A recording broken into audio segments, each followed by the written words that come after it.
We are on the site of the castle. And it was the first time the Beatles had really stopped being semi-professional almost. Look at that. Absolutely fascinating.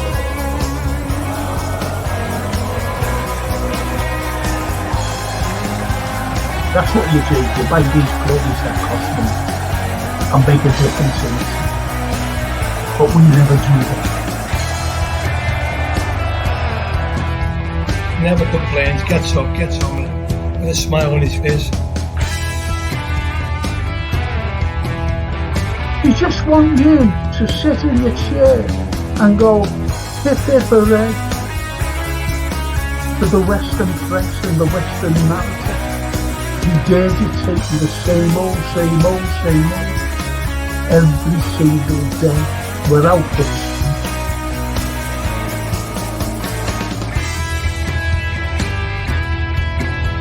If you haven't seen it before,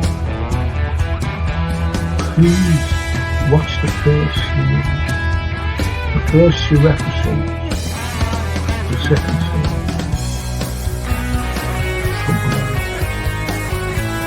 Stallone.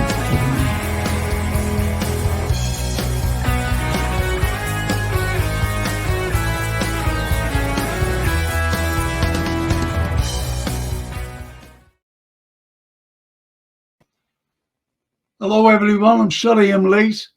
And I've seen the red Jude there. Look at that. Tick-tock. Frank forgot to set his alarm again. Me and Jason was laughing at this. It's going to be good tonight, believe me.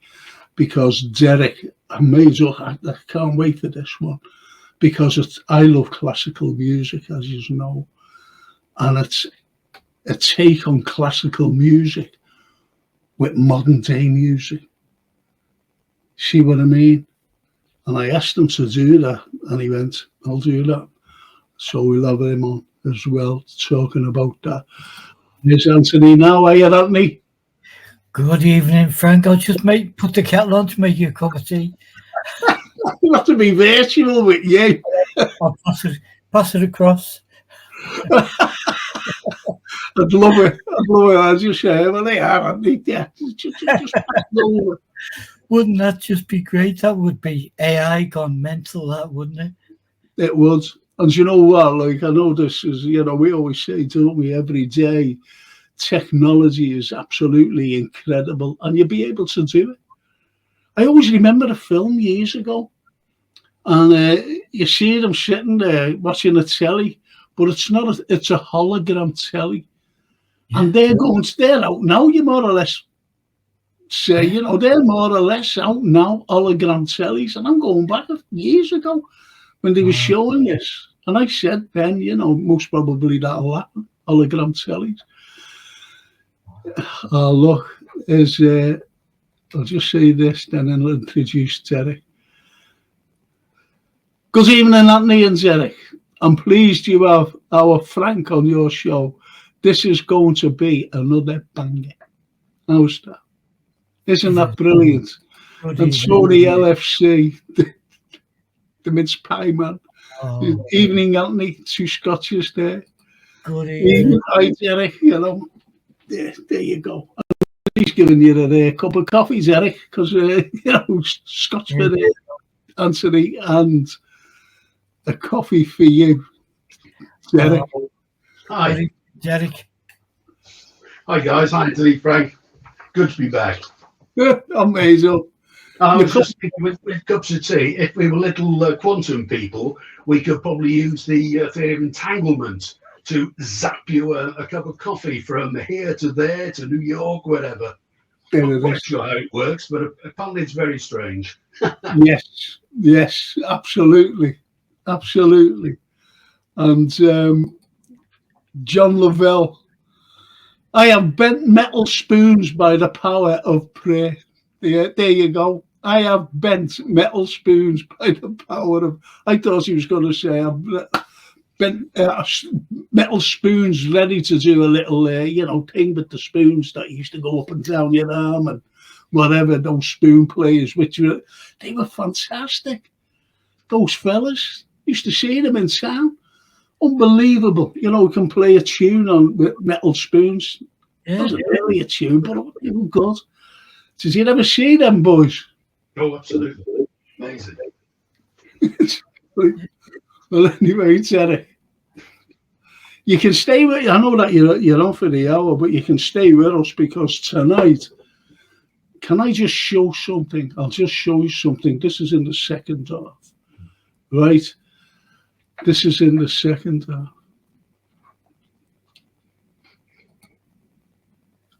Oh, wow. So cool. Yes. So we'll be talking about him and a few others as well. And a few Liverpool lads as well. Yeah. A few Liverpool lads that go unnoticed all the time as well. So, you know, they're Salvador. Look at them. Yeah. Like a rock star. Sorry? He's like a rock star. Oh, yeah. Well, he was, wasn't he, in the day? He was in the day. Yeah. Absolutely incredible. Lovely man. Very unusual, you know, with his art. To be honest, I don't like Picasso. I've never liked Picasso for something, you know. I'm not one of these people who have to say, oh, yeah, I love Picasso, and, you know, and I love jazz, which I don't like. I'm like, I don't like jazz, you know. But it's surprising, and Derek could probably know more about this than me, that the likes of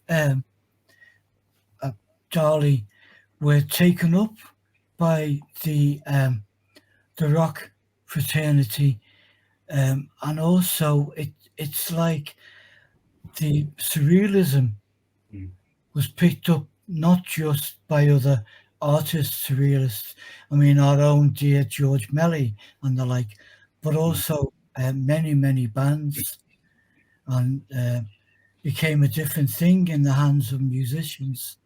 But the same kind of late 60s, early 70s experimentation, you know. Yeah. And we'll be talking about that later on. Is that okay? Yeah, brilliant. We'll be talking about that. You know, we'll be talking about a lot of things. I'm not saying, you know, all these images of, you know, heavenly bodies, if you know what I mean. We'll be talking about artists. I'll be talking about some of the artists that, you know, Liverpool artists, and Anthony will be talking about Liverpool artists who have never been recognised at all. And Derek, you know, to you, I tell you who's a great artist. And it surprised me when I found out a few years ago now, while I was watching this programme on this fella, and I went, wow. He really wowed me. And that's, I always get mixed up with these lanes. No, Ronnie Lane in there. You know, the fella out the Stones, Derek. Yeah, Ron Wood. Yeah, he's Ronnie. Sorry. Yeah. An art gallery here that sells his stuff. The Ronnies, yeah. Yeah. Incredible. I was surprised, you know. But anyway, Derek, you know, we're talking about music here. That's right. I asked you a few weeks ago if you do something on classical and modern day music. Yeah. And can you tell us a little about that, please? Yeah, I mean, it's a fascinating topic, and the more you delve into it, the more you realise that sort of pop and rock music, an awful lot of it has its roots in classical music. You know, going back like 400 years. I mean, last time we talked a little bit about this, and it was amazing how you know, some of the modern day genres actually got their roots very firmly in the classical music at the time. And what I find interesting as well, you've got sort of different aspects of it. You've got bands doing straight, not copies, but, you know, performing, like Diodado, famously, Also sprach Zarathustra, Richard Strauss, and they just play it as if they're an orchestra, almost. And Love Sculpture had a hit. I mean, one hit wonder, I think, back in the late 60s with Saber Dance, Khachaturian. And it's very much a straight rock interpretation of it. I mean, the Who do a great version of the Hold the Mountain King. It might have been an outtake. I'm not sure if it found its way onto an official release. It probably did on one of the sort of outtake type albums. But it's a great, straight rock version of the first part of the Hold the Mountain King, Grieg. And other people take the melody itself. It's a great song called Past, Present and Future from Shangri-Las that takes Beethoven's Piano Sonata 14, Moonlight. And the Moonlight Sonata, they added the words in. You were listening to the Moonlight Sonata with a song built into that actual melody. Absolutely amazing. And other people take a sort of influence from the song in terms of their own song. I'm thinking particularly of Queen. They had a particular version of, there we go, It's a Hard Life. And Freddie Mercury gets the writing credit, but he very much took the basis. It's a sort of, it's from an opera. It's Leon Cavellio, an opera called Pagalici, and there's an aria called Vesta la Guiba. You have to excuse my pronunciations in all these various strange languages. I don't speak any of these languages, so some of these pronunciations may be a little wild. But apparently, Freddie Mercury was really inspired by the lyric and the melody. And if you listen to it, you can hear similarities, but it's not a sort of straight copy. You can see that the guys had listened to this and thought, I could write a song like that. And, often the influences come less directly in that sense. So, he had a wonderful operatic voice, didn't he? Oh, absolutely. If you look at Barcelona, he did with absolutely awesome. I mean, the guy was on the edge of potentially being an opera singer, I think. Amazing voice. Well, what about the Beatles, Penny Lane, and Strawberry Fields, and things like that. They brought in the go on. Yeah, they've got a couple of things that have straight influences. I mean, Blackbird off the White Album has its roots in Bach, Bury in E minor. So that has a straight attribution. It's attributed to Bach, and it's amazing how often songs do have roots in Bach as well. And Penny Lane, it isn't actually based on anything, but what they wanted to do apparently was get a sort of mock baroque style. And David Mason played the piccolo trumpet solo on that, and sort of in that style. And apparently the piccolo trumpet lends itself to a baroque kind of feel. It's a fantastic sound, and I think that's the wonder of when you get individual minds working together, because George Martin was a classically trained musician, wasn't he? And he had an immense ear for sound, what would fit. And I think all the Beatles benefited from his experience. And then when it came together, we have, because I think Paul and George studied slightly classical music when they were at the Liverpool Institute, but John was he was totally on his own. He was totally but inspired by sound, And he just described to George, can you make me sound like such and such a thing? And then George would bring in his influences, some of them classical, and we're left with the great results, from that. Fantastic. Yeah. I think you're completely right there about George Martin. I mean, before he got involved with the Beatles, it was all humour, the Goons and Beyond the Fringe, and classical music and some jazz he was doing. I mean, the Beatles were sort of his really first real introduction to pop music, and I think one of the reasons, the Beatles had a lot of inherent talent as well, and I think they really fed off the fact that George Martin really introduced sort of thoughts and classical ideas into what they were doing. And as the Beatles became more sophisticated in their writing, I think they absorbed this to a great extent. I don't think the Beatles would be the Beatles we know today if they'd had a different sort of regular rock producer. That we'll never know, of course, what the Beatles might have been in some other guy. But I think he's a really important factor. Yeah, I mean, there's many people call him the fifth Beatle. That's right.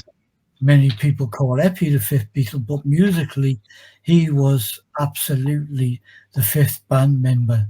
He was yeah. I just want to say, there was a couple of trolls on here, and I think they were American. And they were really bad. Jason, I texted Jason, you see, before, and he said, got a mate, sorry, didn't have the chat section up. So, yeah, I'm absolutely made up that they got found out by Ritchie, a couple of others. It's wrong. We're talking art, we're talking music, and trolls come on. American. They are American. Why did he do this? What is it with these people? Don't know. If they've got anything in for me, fine. But don't come on. Say it to me face. Say it to me face, you prats. Anyway. And Red Juicy, look at that, it's smashing. Frank, we will always have your back 100%. Thank you, Reggie. Thank you.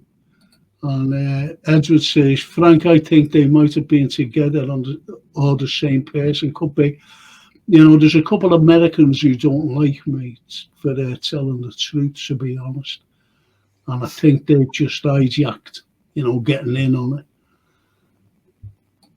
I think it's wrong. Horrible people. Yeah.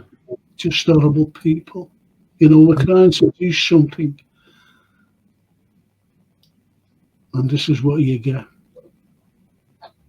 I'm sorry, Derek. Go on, carry on, mate. And can I just say about the Beatles as well? Yeah. And like the way they, all of a sudden, from like Can't Buy Me Love and all this. And Derek had known, Anthony had known that. All of a sudden, they brought in trumpets and violins, and all of a sudden, when you first heard it, whoa, it surprised me, but I enjoyed it at the same time. It sounds a little bit mad. I'm sorry, Derek. Go. No, I mean, you're right. I mean, every time we delve down into some aspect of 60s music, the Beatles, tend to be at the very forefront of whatever you're sort of getting into. And there is actually one more, certainly at least one more, classical reference to the Beatles. It was John Lennon's Because. That's got its roots apparently in Beethoven's Piano Sonata 14, Moonlight again. And apparently, he's often photographed with Yoko and the big white grand piano. And the story goes that John was listening to Yoko playing Moonlight Sonata, and he asked her to play the same chords in reverse, which apparently she did. And that is apparently one of the inspirations for his song, Because. So, you know, it's just all over the place, the Can I just ask you a question there? Was Yoko, like, was she classically trained, or I didn't even know she did music. I really didn't. And to play anything in reverse on a piano, it must be very difficult. It really must. Yeah, you need a certain level of competence there, I think. Yeah, I think she was classically trained. As throughout, from childhood. Yeah. But I think it's like everyone in every occupation. If you open up to stuff, you can be inspired. And I think John was totally inspired by what she said, read, and played. You know, there was that constant thing. I think they worked together like that for a while. George Martin certainly was the fifth member musically, and then they would go away and separately bring in these influences. And in the 60s, I think classical music came out more and more in pop music. And we've mentioned it before with certain things like Whiter Shade of Pale and stuff like that. And, you know. Yeah, I think it was prog rock as well, as you say. I mean, that really started to come to the fore in 67. I mean, the whole beat thing of the first half of the 60s, around 65, 66, that started to change. And that's when rock music came, basically. I mean, Jimi Hendrix would have been at the forefront of that, and Creed.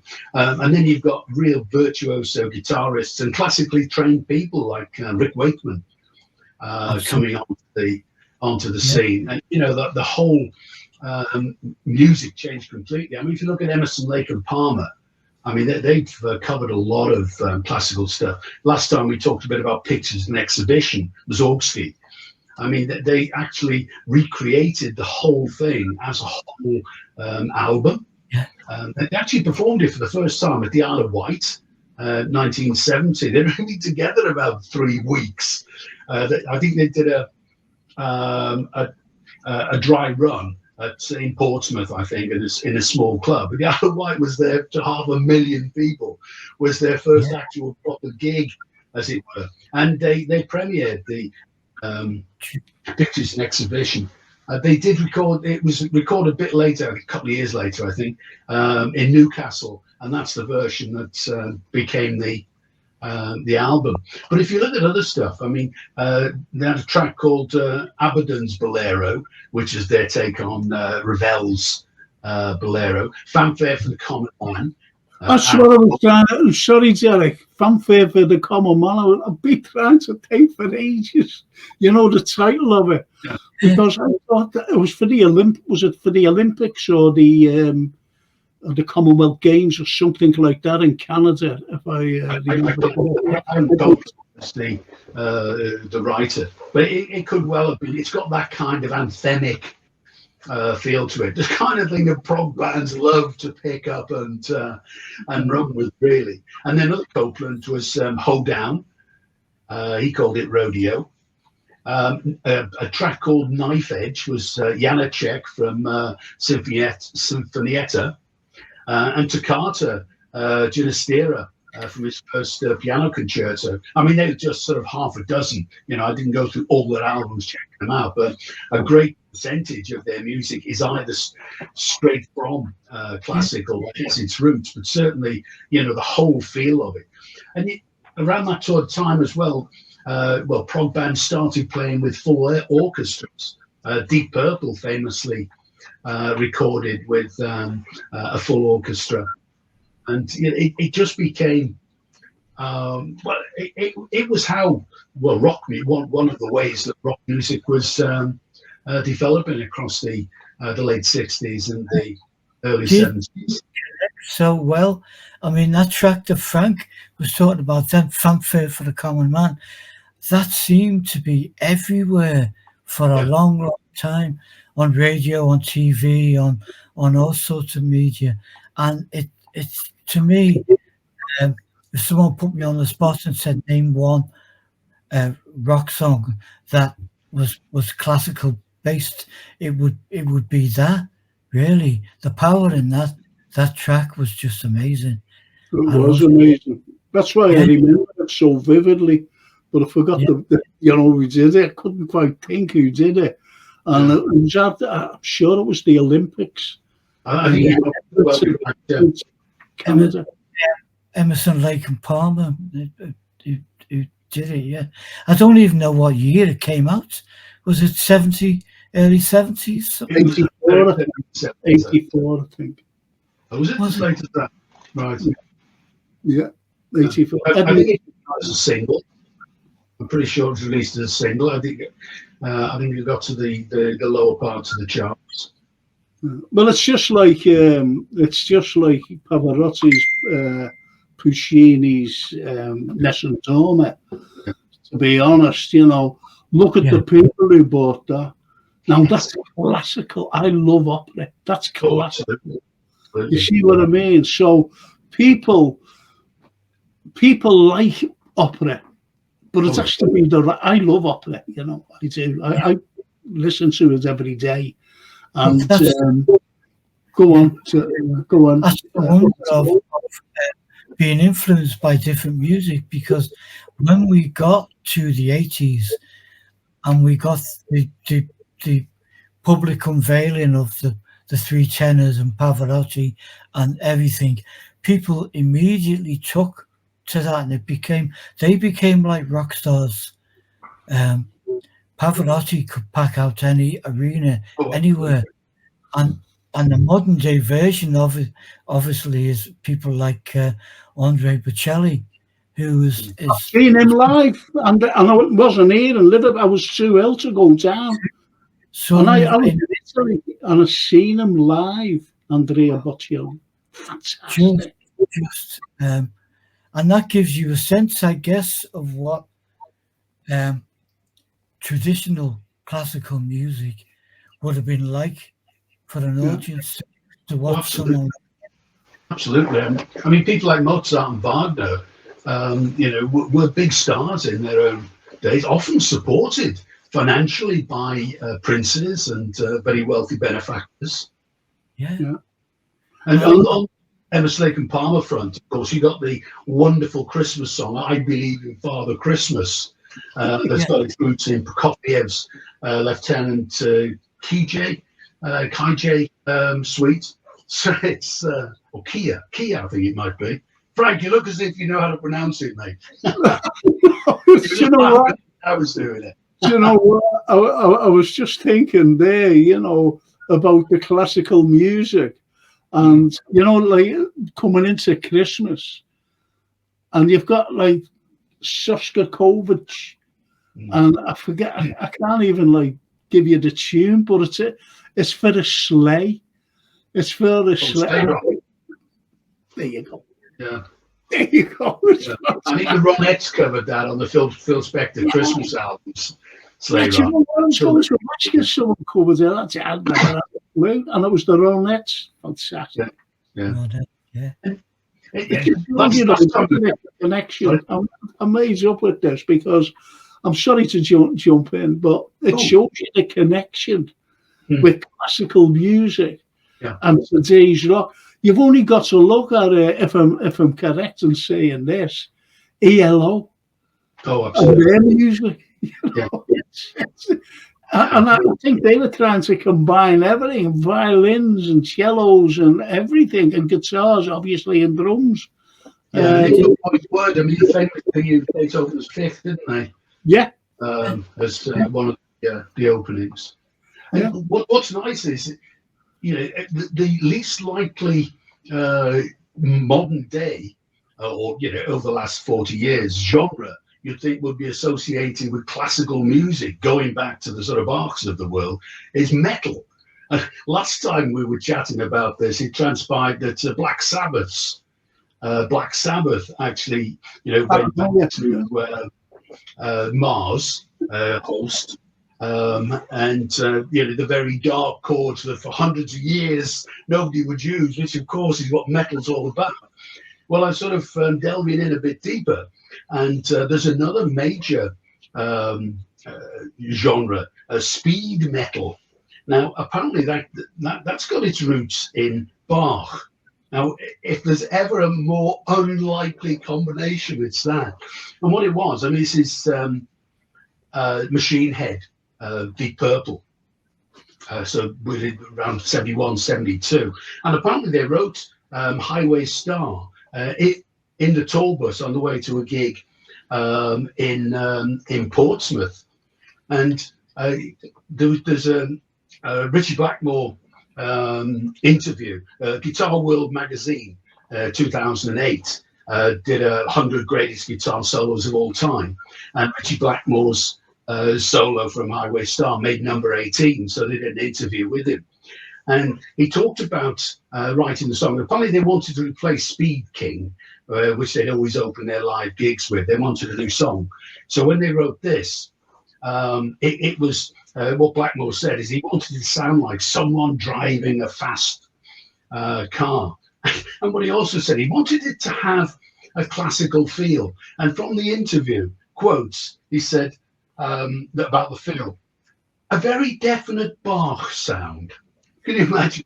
Writing speed, it's accredited sometimes as a first speed metal. It might or might not be. I wouldn't argue that, but certainly it's a very, very early example of speed metal. And for it to have its roots going back into Bach of all people, I mean Wagner you could almost see somehow, but I just think that's the great story. And there's even a nice little anecdote associated with that as well, because they went to Montreux in Switzerland to record the Machine Head album. They were using the Rolling Stones mobile truck for the recording, and they were intending to record it at the Montreux casino. And Frank Zappa was playing there. They were down there now. They were due to start recording the following day or so, and they went to the Frank Zappa concert. And some half-witted fan fired literally a flare, a C-type fairing flare into the ceiling. Surprise, surprise, well, into the air. Surprise, surprise, it embedded in the ceiling, burnt the casino to the ground. And that's the origin of Smoke on the Water. Some of the band were there watching the Frank Zappa concert, as you would be. And they beat a hasty retreat back to their hotel. It was called the Grand Hotel, across the other side of the lake. And what they could see was the smoke across the water. So that's where that one of the most famous songs in rock and roll history. Absolutely. And that used to be the first song that a guitar player would try to play if he wanted to be in the rock field. That's just a classic, a wonderful story, and could have been a immensely tragic event, but thankfully it wasn't. It was just Well, I grew up in a household. There was a piano. My mother used to play. I tell you what, I'll go from ages. My uncle, he was the youngest out of the family. He always played, modern music. Then my mother, she could play anything, whether it's modern or whatever. And my uncle Frankie, he was just all classical, and that's why as I said, I grew up in a household with classical music, and even Caruso. Yeah, Caruso I was listening to, And when Nessun Dorma came out, when it first came out with Pavarotti, Italia 90, my mates were saying, have you seen that big fat fella there singing that song? I said, yeah. He went, I wonder who wrote it.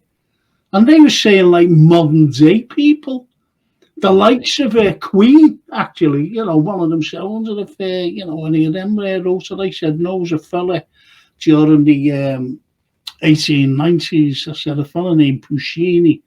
I said, he did all this opera stuff. And he went, who's he? I said, well, yeah, I couldn't like, I wasn't going to go into anything. I just said, oh, he's some fella. I said, you know, the 1890s. He wrote that song. But it was the way it grabbed them. It was the way it grabbed them.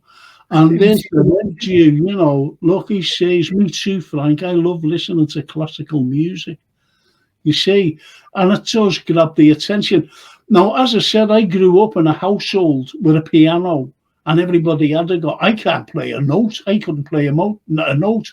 Now, my granddaughter, Sophia, I think she takes after my mum because she can play the piano and read music. She can actually read it. Put that sheet of music in front of her. She can play it. She, you know, read it and play it, whatever it is. And, you know, so I don't think it runs in family. Does it run in families? I don't know, because I can't play anything there. I'm useless. I can't even play the spoons. But it's very much an individual thing. You've got to want to do it. But I think the thing that we're not really feeling or seeing today is inspiration. Because when we were all kids, even radio would put out 4 or 5 different genres of music within an hour, a couple of hours. So you'd hear classical, you'd hear jazz, you'd hear like Favela and onwards, and then you'd hear pop music, then rock music. So we were introduced with this non-stop parade of wonderful music. Absolutely. Especially the pirate radio appeared, and music was then, well, soon became 24 hours, but it was certainly music all day. But another great example, I think, is another level of crossover. I mean, Elvis has famously used a couple of classical pieces, obviously just one cornetto, O Solo Mio, now on. Pretty well. And if you look at I Can't Help Falling in Love, one of his really nice sort of slow love songs. I mean, that's got its roots in a track called Plaisir d'amour from Jean-Paul Guy Martini. And it's based on a poem going back to sort of late 1700s by a guy called Florian. But Can't Help Falling in Love takes the melody, and if you listen to them back to back, which is what I've been doing for the last few days with some of these, you know, you can really hear the original classical piece almost as it was written and intended to be played.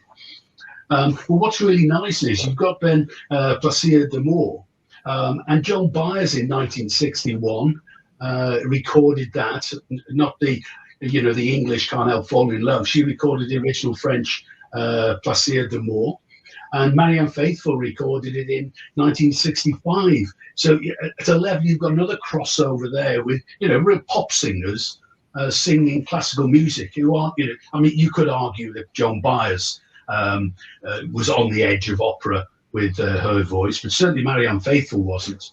But then you've got, you know, pop interpretations of what are true classical songs. And I think that's another nice element that you don't come across all that often. No, what about No Regrets? Yeah, you know, No Regrets song in French. But absolutely, absolutely. Yeah. And it's interesting that Elvis, when he got to the Vegas years after his matinee idol years of the 60s, he chose Zarathustra, also sprach Zarathustra, Richard Strauss, for his stage entrance, because that opening is just so dramatic. Sometimes known as the 2001 Space Odyssey theme. But it's just such a powerful piece of music to come onto stage to. And you know, when the bands play it in very much what was a big band style, absolutely amazing, atmospheric, and you know, he comes on, and you know, the atmosphere is there, and he just builds on from there. Well, I was going to ask you there about Johann Strauss. Was he the first That was Richard Strauss. to, you know, the Yeah. you know, the Vienna waltz, da, da, da, da, dum, bum, Yeah. bum, you know, getting everyone dancing, because, you know, they used to do those little swirly things, didn't they, before all that? Then they did the waltz. Yeah. Was he the first to do that, you know, to bring in a little bit of, if you know what I mean? No, you don't know what I mean. I don't know what I mean. I realise what you mean. I don't know that much about classical music to know, but I don't whether, because that's 3/4 time, of course. You know, listening, just thinking about listening to older composers. Yeah. 3/4 time is not something I think that's you know, waltz time. It's not a time signature that I think you heard that much before people like Johann Strauss. So maybe, I mean, everything's got to start somewhere. Everything's got to be the first time it's been done. And the same with, you know, the waltz 3/4 time signature. I bet if you really track it down, I'd be surprised if it goes back much further. Yeah. It's interesting to know that most of these guys and ladies were aware of how they could move an audience, like modern day singers and songwriters would say, you know, there's a set list, and if we put that one in the middle and we put that one on the end, we'll get them all on their feet and bam, bam. But the classical guys had the same feelings.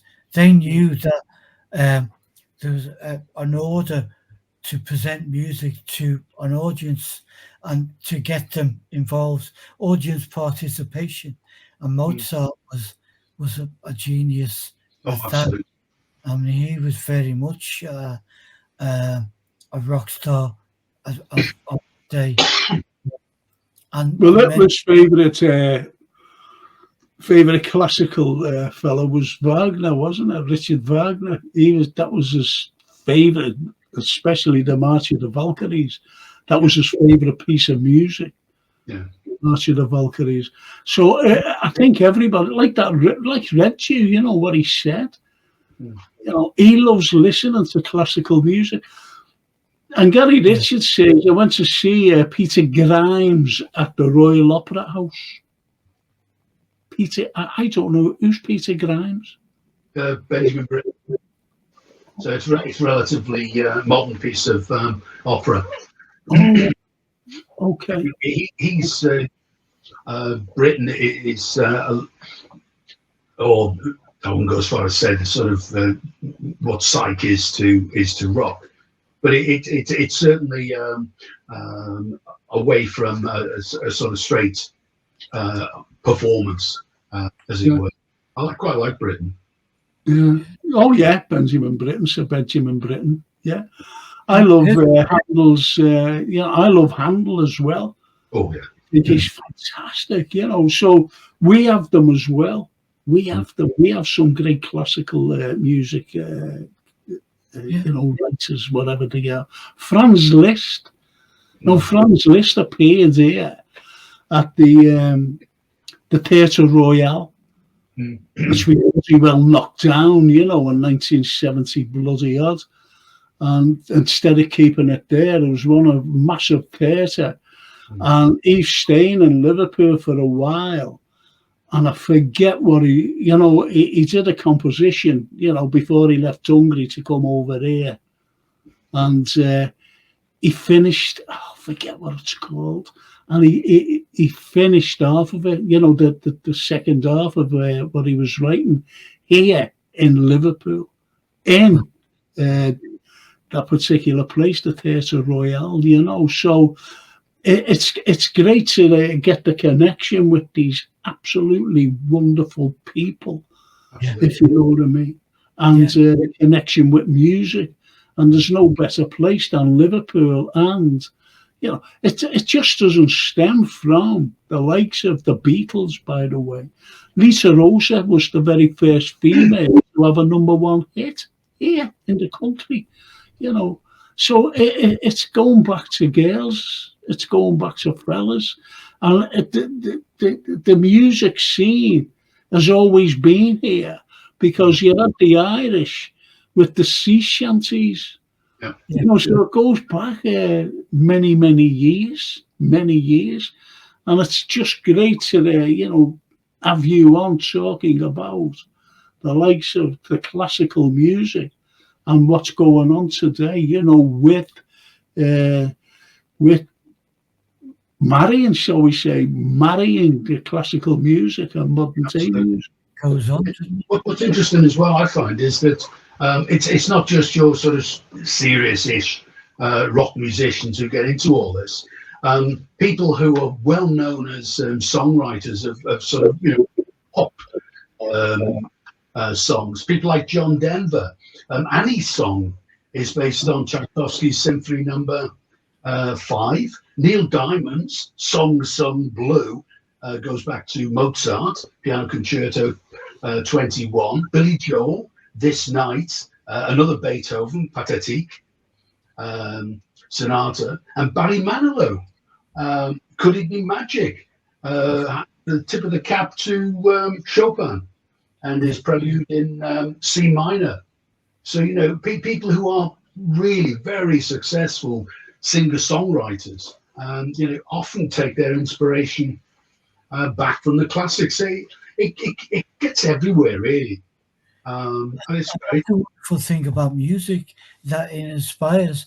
But to put you on the spot maybe a little bit, out of your research from Frank's question and modern music and classical in the mix, is there any one composer from history that inspires people more than anyone else?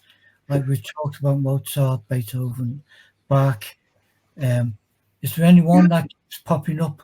There are two or three that pop up a lot. I mean, Bach pops up an awful lot. Tchaikovsky and Beethoven pop up quite a lot as well. I mean, you've got Nut Rocker, a take on classic Nutcracker suite, and they crop up quite a bit. But it's surprising how a lot of them are the really famous one. Rachmaninoff as well, as you can imagine. His piano work is pretty legendary. Apparently, the guy had a handspan far greater than the normal guy. So apparently, I don't play the piano, but apparently his stuff is not the easiest piano work in the world to play. So I found that Bach, Mozart as well, and Tchaikovsky, Beethoven seem to pop up an awful lot. I mean, another Bach from another band like the Beatles, who are very famous for writing most of their own materials, the Beach Boys. Yeah. And they've got a track called Lady Linda on their LA brackets light album, which isn't a highly rated album, but this particular track is. That goes back to Bach and is Cantata 147, that apparently is also the basis of the hymn Jesu Joy of Man's Desiring. So you can see then classical music going off into religious areas. So really everybody inspires everybody else. If you look at the development of popular music since, say, the 1930s, when R&B, blues, jazz came to the fore, big bands and stuff, you can see a direct line through the 30s into the 40s, and then very much from the 40s into the 50s with rock and roll picking up on a lot of R&B roots, a lot of country music roots, then a development into rock. And ever since, well, not so much ever since. I mean, there's been an awful lot of new popular music since the 90s, I don't think. Well, I love that kind of mix in the 30s, where you've got classically trained musicians who are now becoming more active as songwriters. You've got Cole Porter, Gershwin, and Gershwin for me was the force that brought classical music and mixed it with blues music and given us the likes of Summertime and stuff like that, which then mushroomed in the 60s. George Gershwin. Well, listen, I've got to go to a break, lads. I'm sorry. You can stay with us, Derek, if you want. I'd love to, thanks. Honestly, and maybe you can contribute, actually, with artists, if you know what I mean. So stay with us. And after the break, you never know what will happen. That's a good thing. Absolutely. It's a good thing.